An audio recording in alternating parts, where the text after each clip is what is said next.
Hello everybody, this is Dr. Cole, Saturday afternoon, February 19th, as we're now entering week 7 of Political Science 1013 on the 8-week term schedule for the spring 2022 term. Everyone, there are a couple of people who have not taken Exam 3. If you would like to make up Exam 3, please contact me. I can schedule that for any day on which you would like to take Exam 3. There are a couple of people who have not taken it. Furthermore, everybody, we are now just over 2 weeks away from the end of the term. We have a discussion scheduled for you next week, and then the following weekend, we have the final exam scheduled for Friday and Saturday, March 4th and 5th. And then grades must be turned in early the following week. I should be sure to mention, everyone, please, if you are considering doing a term paper, it's time to contact me about that and give me some idea of your choice of topic. We need that in 2 weeks. I've corresponded with 1 or 2 students about this. Remember, it's not mandatory, but it's something that could help you raise a low grade from earlier in the course. Okay, so we have a discussion next week, the final exam the weekend after that, and then shortly after the final exam, I need to have received term papers so that those can be graded, and the students who are submitting term papers so that those can be incorporated into the final grades that will be turned in the middle of the week, I believe, after the final exam. That date should be on your syllabus and grades are to be turned in. Everyone, what we have left are Units 7 and 8 on the Supreme Court and Congress.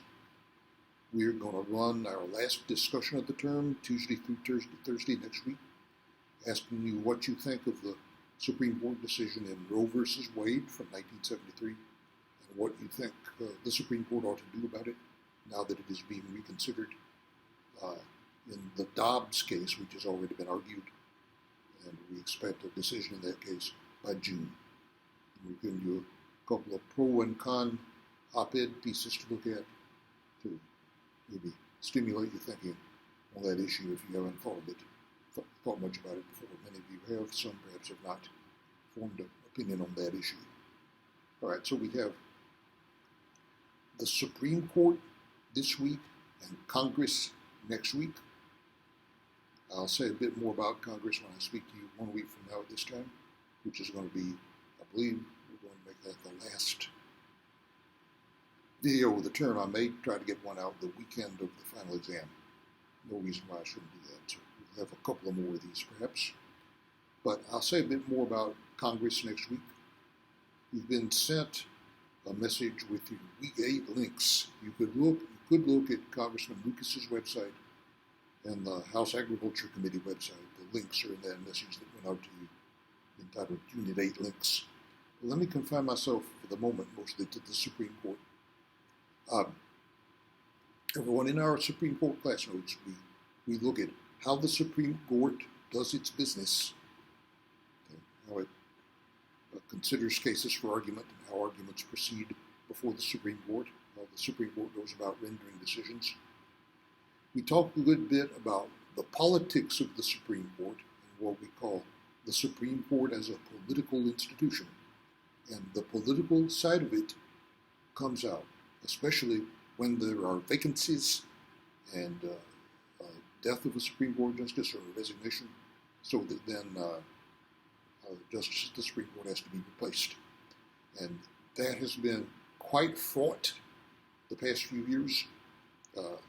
President Trump appointed 3 justices to the Supreme Court, and now President Biden will get to appoint 1, now that Justice Breyer has announced his retirement. And these have been highly politically controversial and divisive in the past couple of years, in no small part due to the issue of abortion.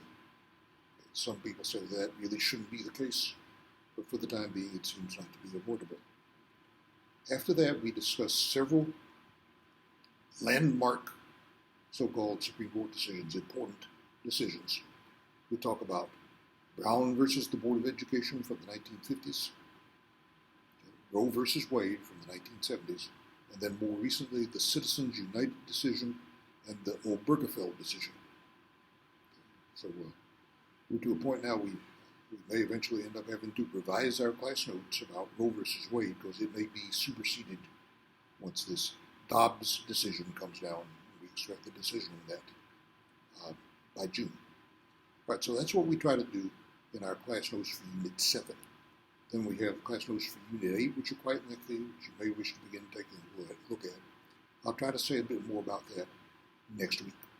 All right, so what we have ahead of us is a discussion next week, final exam coming up on March 4th and 5th, and the material will be the Unit 7 and 8 class notes, plus 4 articles to which I've sent you links. Okay, and then all that's necessary after that is for students to turn in term papers, those who have decided they would like to do one, in time for me to get those read and graded, in time to turn grades in a few days after you take your final exam. So that's what we have left for the remainder of the term. I hope you'll take part enthusiastically in the discussion next week over a very important issue to many of us. I hope you'll be taking a look at that and taking part. We're moving ever more quickly toward the end of the term.